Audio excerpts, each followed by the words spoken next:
Hi there. As part of your follow-up, you're going to be using a tool called Edmodo.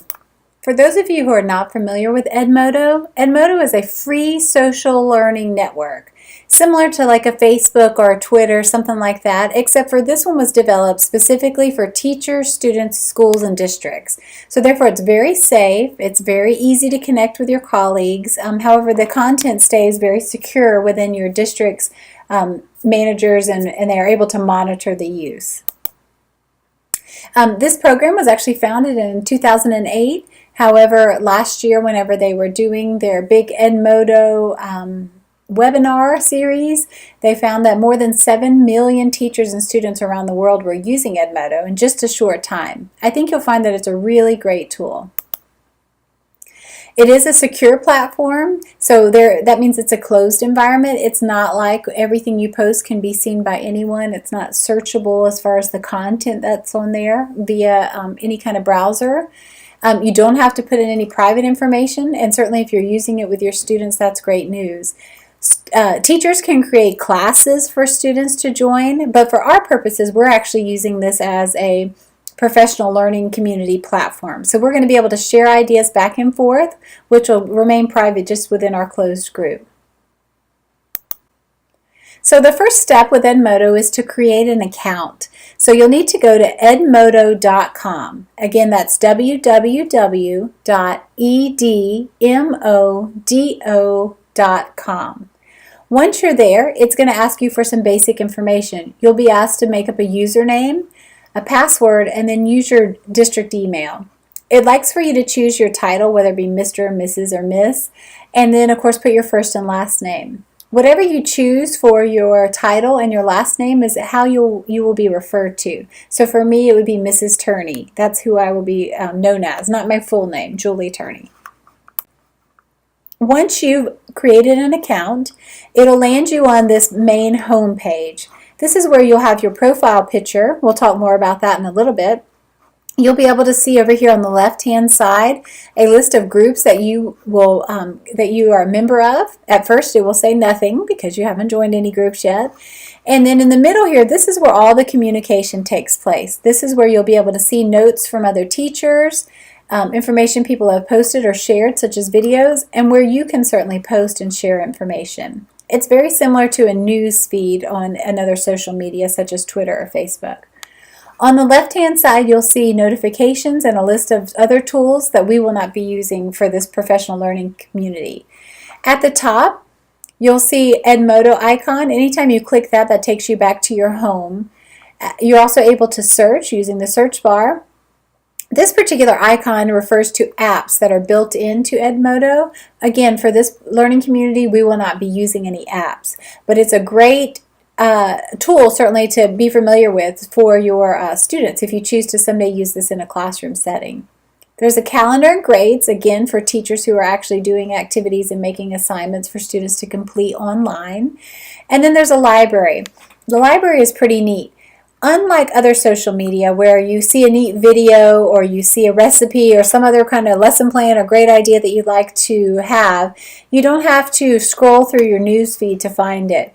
What you do is, say we were interested in this video here, I could just click this library button and the video would automatically be stored in my own personal library. There's no limit to what you can store inside there, and it helps you keep everything organized so that you don't have to scroll back through all these different posts. And finally, at the top, you'll see a home, profile, and account button. This is where your settings are found. Home, of course, takes you home. Your profile allows you to tell a little bit more about yourself. And your account is where you can manage notifications and other such things.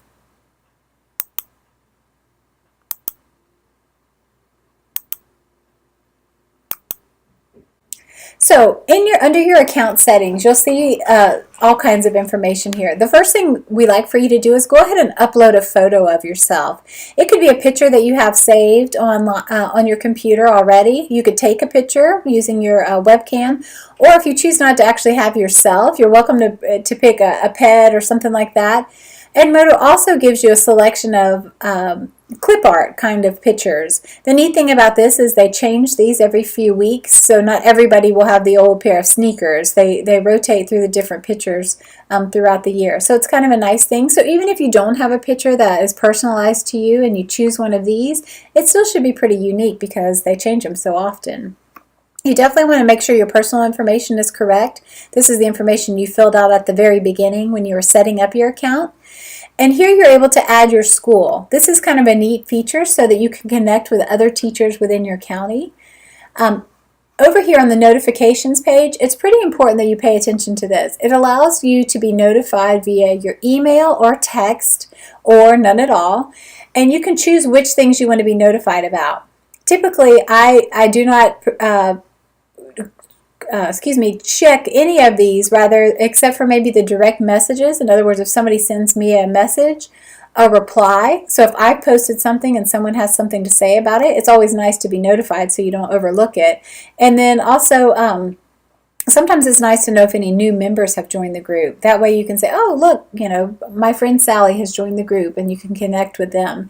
But again, you don't have to check any of these, but whatever you choose, when you hit Save Notifications, this is where it's going to send those to. So you want to be real careful that you pick wisely so that your email isn't blown up with tons and tons of notifications.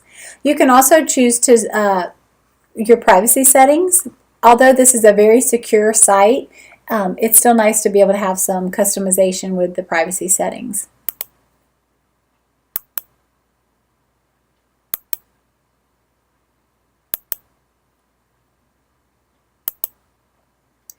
Finally, as part of your profile, this is where you actually get to tell a little bit about yourself.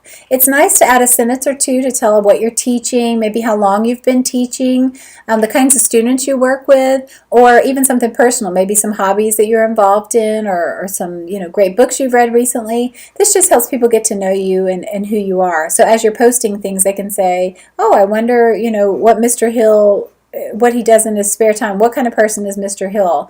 It helps them trust your information or appreciate what you have to offer. Up here you may notice that there's these little icons. They're called badges. You earn these throughout your membership in Edmodo. Unfortunately, teachers can't give other teachers badges, so we're not going to be earning any of these for our professional learning community. But as you share ideas within the community, Edmodo will award you badges. So that's just kind of a fun thing. At the bottom here, there's typically a map with the location of where your school is located, and you can add any previous schools that you worked at. So if you're from out of town or a different state, or even if you worked within different schools within the county, it's nice to add those there so that people can connect with you that may have known you from previous employment. Over here is just a whole variety of information that summarizes who you are. If you use it with your students, it talks about how many students you supervise. You can make quote-unquote friends on Edmodo, but it's very different than Facebook. Just because you're connected with a teacher, it doesn't mean that everything that you write they'll see. In fact, you have to be very specific about that. But it's still nice to connect with other colleagues. It talks about how many items you have in your library. Again, there's no limit to that, so that's very nice. And anything that other people have used that is yours. So if you post a video and someone puts it in their library, or they share it with another group, you get kind of points for that, and that's part of earning these badges here. All that's just in the spirit of people wanting to share ideas and using the information. These are your friends, your quote-unquote friends. They call them connections here. So you can certainly connect with a variety of colleagues. Again, it's not like Facebook. They're not going to be able to see any of your information, but you can direct message them, which is kind of neat. Also, you can join learning communities. You can browse if you haven't already joined some communities previously, and it'll give you a variety of topics to choose from.